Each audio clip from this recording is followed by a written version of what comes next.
दोस्तों नमस्कार।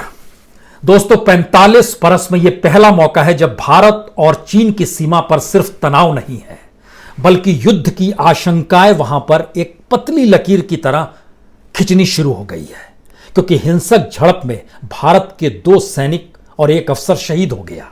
चीन के भी 5 सैनिकों के मारे जाने की खबर है, 11 सैनिक घायल हुए हैं, इसकी भी खबर है। हालांकि चीनी सैनिकों के मारे जाने की खबर वहां के ग्लोबल टाइम्स की चीफ रिपोर्टर ने ट्वीट के जरिए दी और वो 1 घंटे बाद यू टर्न भी ले लिया, उन्होंने बदल भी गई, ये कहते हुए कि दरअसल ये जानकारी तो उनको भारतीय मीडिया से मिली थी। चीन में कोई डेमोक्रेसी नहीं है कि वहां का अखबार या वहां के रिपोर्टर अपने तौर पर कुछ भी कह दे, वो भी अंतर्राष्ट्रीय मंच पर, यह भी समझना होगा। लेकिन सवाल मौजूदा वक्त में सिर्फ यह नहीं है कि चीन के भीतर क्या है, सवाल यह है कि भारत अब चीन को किस दृष्टि से देखे जब युद्ध की आशंकाएं या टकराव हद से आगे बढ़ने की स्थिति जो गलवान घाटी है वहां पर बन चुकी है, जो लद्दाख का इलाका है। यह घाटी बेहद महत्वपूर्ण है सामरिक दृष्टि से भारत के लिए, क्योंकि यह एक त्रिकोण है। एक तरफ पाकिस्तान से मिलता है, दूसरी तरफ चीन का जो शिनजियांग का इलाका है उससे मिलता है, और तीसरी तरफ लद्दाख है। ये एक अक्साई चीन का हिस्सा आता है जो चीन मानकर चलता है कि उसके दायरे में वो आने वाले वक्त में जो कश्मीर का डिस्प्यूट अंतर्राष्ट्रीय मंच पर बार बार पाकिस्तान उठाते रहता है उसमें चीन भी शरीक हो जाए। लेकिन भारत ने कश्मीर को 2 केंद्र शासित राज्यों में जब बांट दिया तो अक्साई चीन का वो इलाका लद्दाख के क्षेत्र में चला गया। चीन के सामने यह भी स्ट्रेटेजिकली मुश्किल थी।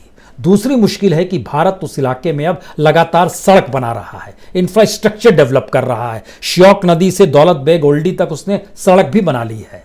और चीन की जो स्ट्रेटजी रहती है कब्जा करने की जमीन पर, वह रेंगते हुए आगे बढ़ता है और विवादित जमीन को अपने कब्जे में ले लेता है। इंफ्रास्ट्रक्चर बन जाएगा तो उसके लिए मुश्किल होगी। लेकिन जब हम सीमा का इन बातों का जिक्र करते हैं कि सीमा पर यह परिस्थिति बन रही है, तो उसके समानांतर यह भी समझना होगा कि चीन आर्थिक तौर पर जिस तरीके से अब भारत के चारों तरफ जो पड़ोसी देश हैं उनको आर्थिक तौर पर किस तरीके से गुलाम बना रहा है, या अपना उपनिवेश बना रहा है, या कर्ज के तले उनको इतना दबा दे रहा है कि आने वाले वक्त में वह भारत के खिलाफ ही जाएं। और यह स्थिति श्रीलंका से निकल सकती है, नेपाल से निकल चुकी है। पाकिस्तान तो पहले से जिस रूप में भारत के साथ रहा यह हर कोई जानता है। यह स्थिति हो सकता है आने वाले वक्त में बांग्लादेश से निकल आए। इसको लेकर एक पूरी रिपोर्ट हार्वर्ड यूनिवर्सिटी की आई। हम उस रिपोर्ट का जिक्र करें उससे पहले इन बातों को जरा समझिए कि हम सीमा पर जब टकरा रहे हैं तो 4 दिन पहले ही एक रिपोर्ट आई कि भारत में चीन की एक कंपनी को ठेका दे दिया गया है।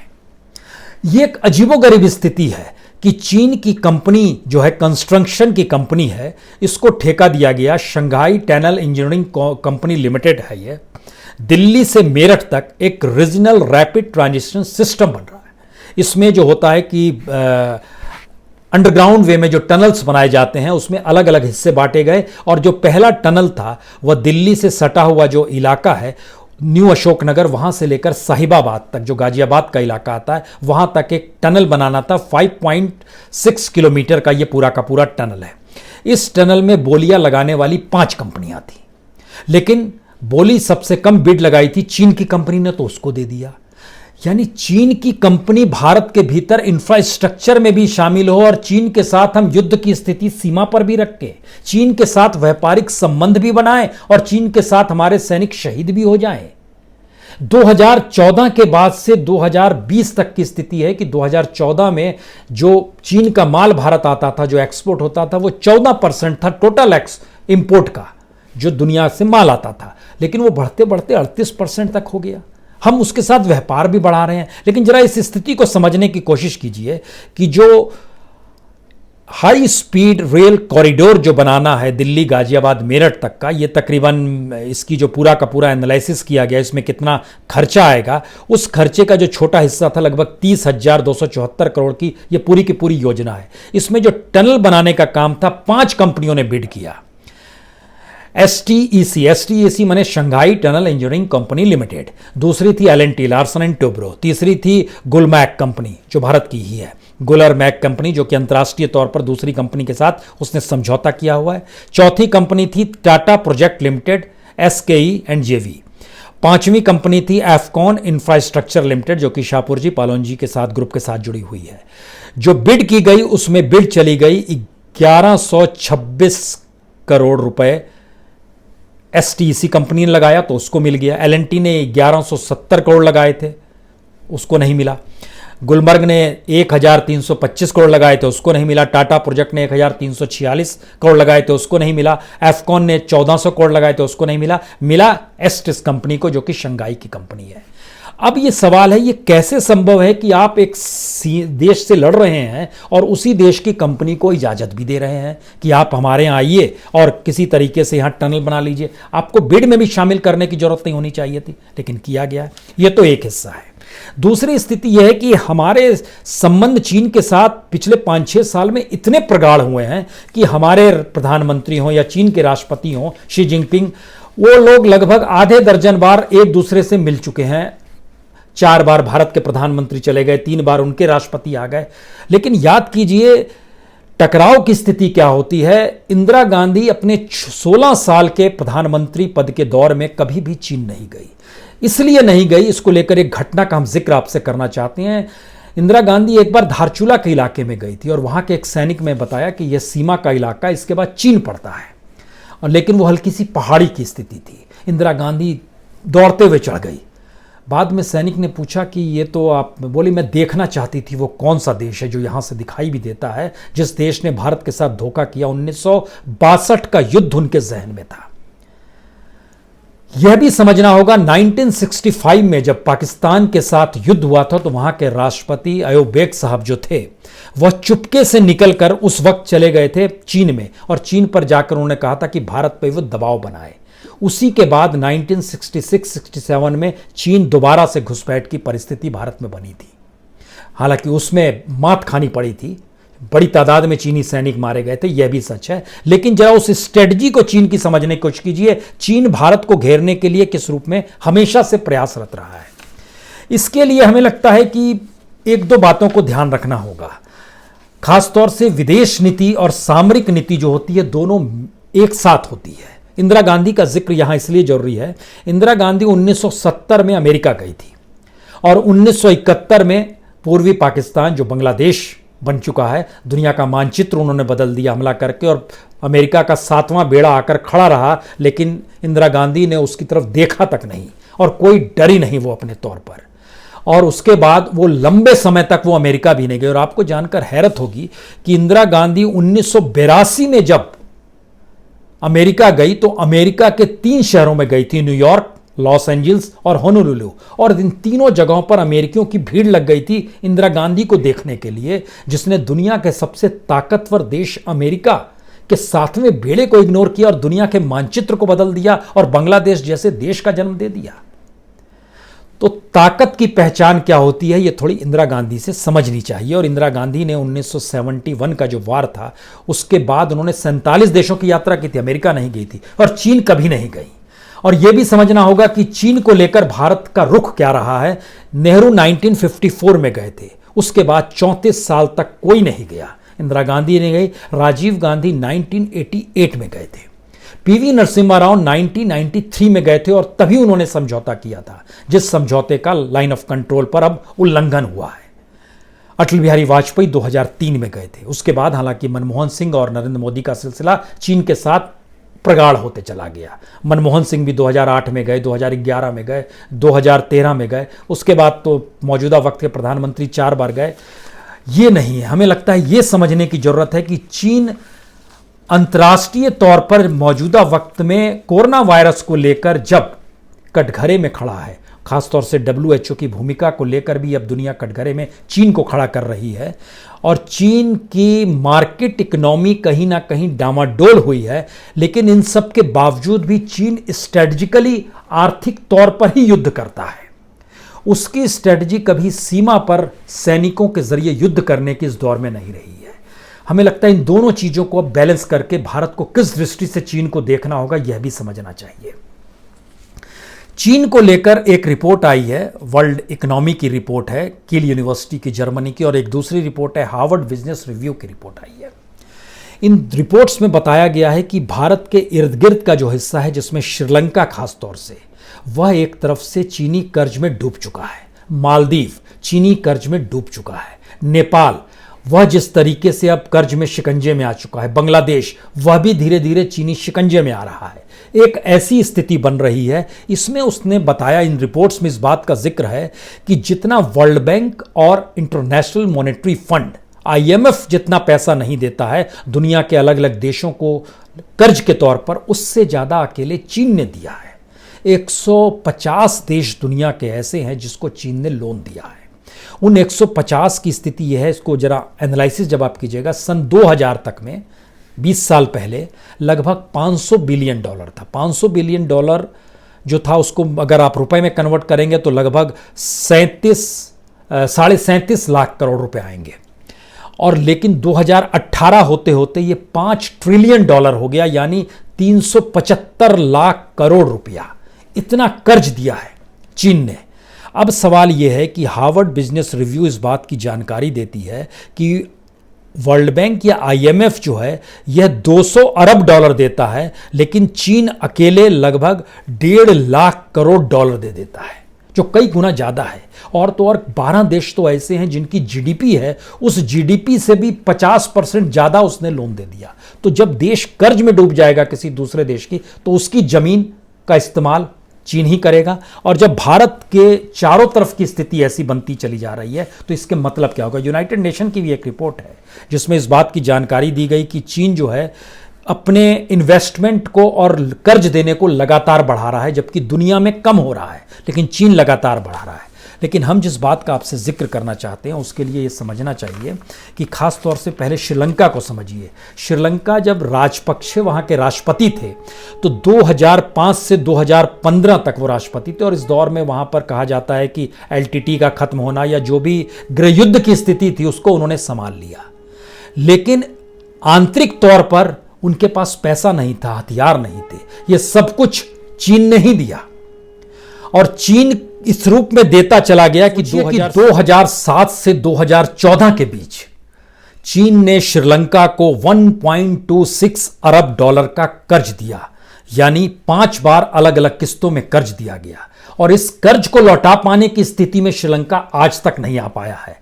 स्थिति इतनी बिगड़ गई कि जो श्रीलंका का बंदरगाह है, जो भारत से महज 150 किलोमीटर की दूर पर है, हम्बन टोटा, ये जो वहाँ का बंदरगाह है, उसमें जब कामकाज शुरू हुआ तो चीन का एक्सिम बैंक है, उसने लगभग 80% पैसा दिया, 20% पैसा श्रीलंका का था। और चीन की सरकारी कंपनी थी हार्बर्ट इंजीनियरिंग नेवाया, उसने वहाँ पर काम करना शुरू किया। और स्थिति धीरे धीरे ये आ गई, कर्ज में इतना डूब गया कि इस बंदरगाह को, जो भारत से सामरिक दृष्टि से महज 150 किलोमीटर की दूरी पर है, 99 साल की लीज पर उसे चीन को देना पड़ गया है। न सिर्फ बंदरगाह बल्कि उसके अलावा 15,000 एकड़ जमीन भी इसने चीन को दे दी है। यानी इंफ्रास्ट्रक्चर के नाम पर चीन कैसे कब्जा, पहले कर्ज देगा और कैसे कब्जा करेगा, उसकी एक मिसाल श्रीलंका है। दूसरी मिसाल इन सब के बीच में आइएगा तो जो बेल्ट एंड रोड इनिशिएटिव चीन ने लिया है उसको भी समझिए, क्योंकि नेपाल ने यूं ही अपने आप को मानचित्र को सामने नहीं रख दिया, जिसमें भारत की जो जमीन है और भारत के जो 3 इलाके हैं जो उसने दिखला दिए हैं, यूं ही नहीं दिखलाए हैं। उसके पीछे भी कहीं ना कहीं चीन खड़ा है, क्योंकि चीन में कभी भी नेपाल में कभी भी चीन के राष्ट्रपति नहीं जाते थे। और लगभग 23 साल के बाद शी जिनपिंग पिछले साल अक्टूबर में पहुंचे, और वहां पहुंचकर उन्होंने 26 अरब नेपाली रुपए, भारतीय रुपए में तब्दील कीजिएगा तो तकरीबन 35 अरब रुपए उन्होंने तुरंत दे दिए। और उसके बाद जो प्रोजेक्ट रिपोर्ट है, जो बेल्ट एंड रोड इनिशिएटिव है, उसमें नेपाल को अपना साझीदार बना लिया। और जो रोड गुजरेगी वह हिमालय के उस रेंज से गुजरेगी जहां पर बिल्कुल नजदीक उत्तराखंड का इलाका होगा, हिमाचल का इलाका होगा, और एक लिहाज से कहीं तो वो पूरा इलाका जो है बिहार और उत्तर प्रदेश की सीमा को छूते हुए जाएगा। वहां पर वो रोड बना रहा है। यह नेपाल की स्थिति है। कमोवेश यही समझौता उसने बांग्लादेश से किया है। बांग्लादेश भी इस प्रोजेक्ट के साथ जुड़ा है, और बांग्लादेश जिस प्रोजेक्ट की जिस सड़क पे काम कर रहा है वह कलकत्ता के नजदीक से गुजरती है, यानी सामरिक दृष्टि से वह भी नजदीक है। मालदीव की स्थिति सबसे बुरी है, लेकिन यह भी समझिए बांग्लादेश के साथ उसके संबंध किस तेजी से बढ़ रहे हैं। पिछले साल तक $10 अरब का कारोबार था, जो कि अगले बरस 2021 में टारगेट इलाके से चल रहे हैं वो लोग, जो कि बढ़कर लगभग दुगना हो जाएगा, 18 से 20 अरब डॉलर का वो पहुंच जाएगा। मालदीव की स्थिति इसलिए बुरी है क्योंकि मालदीव की जो पूरी जीडीपी है, उस जीडीपी से भी 20 से 50% तक ज्यादा चीन ने उसको कर्ज दे दिया है। यानी हम लोग मालदीव में पानी पहुंचा देते हैं तो खुश हो जाते हैं, लेकिन स्थिति यह है, यह हार्वर्ड बिजनेस रिव्यू बतलाती है कि ना सिर्फ मालदीव का इलाका बल्कि खासतौर से अफ्रीकन कंट्रीज जो है, जिसमें जिबूती, टोंगा है, कांगो है, या फिर Kyrgyzstan, Cambodia, niger, Laos, Zambia, Mongolia, ये ऐसे देश हैं जहां पर चीन ने उसकी जीडीपी से भी 50% ज्यादा कर्ज दे दिया है। तो ये एक नए इकोनॉमिक उपनिवेश होते हैं, ये नए तरीके से चीन ने दुनिया पर कब्जा करने की परिस्थिति में ले आई है। यानी वो अपने अंतर्राष्ट्रीय तौर पर इस तरीके से चीजों को आगे ले जाना चाहता है जिसके जरिए तमाम देश स्ट्रेटजिकली उसके साथ आकर खड़े हो जाएं।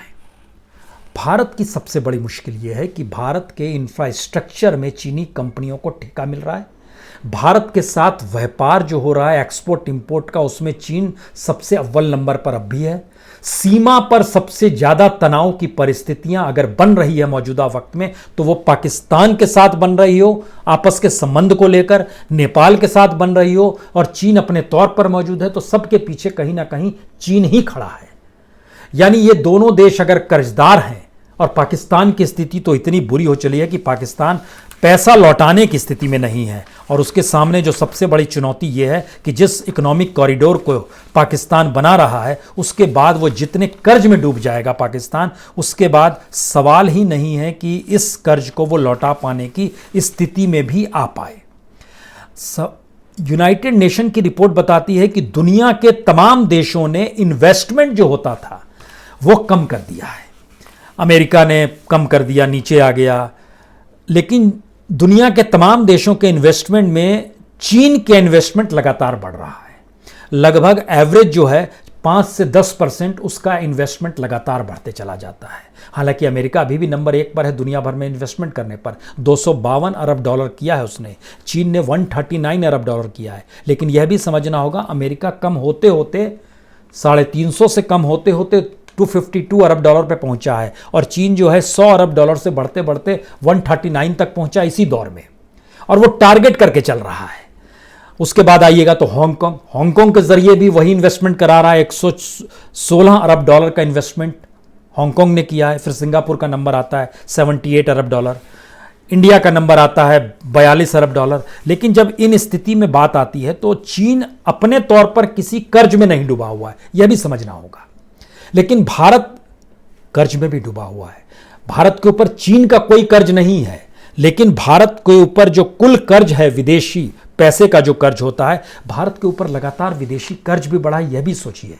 क्योंकि भारत के ऊपर जो कर्ज था, मार्च 2018 में कर्ज था $529.3 बिलियन, जो कि मार्च एक साल के बाद 2019 में यह बढ़कर $543 बिलियन हो गया, यानी $13.7 बिलियन बढ़ गया।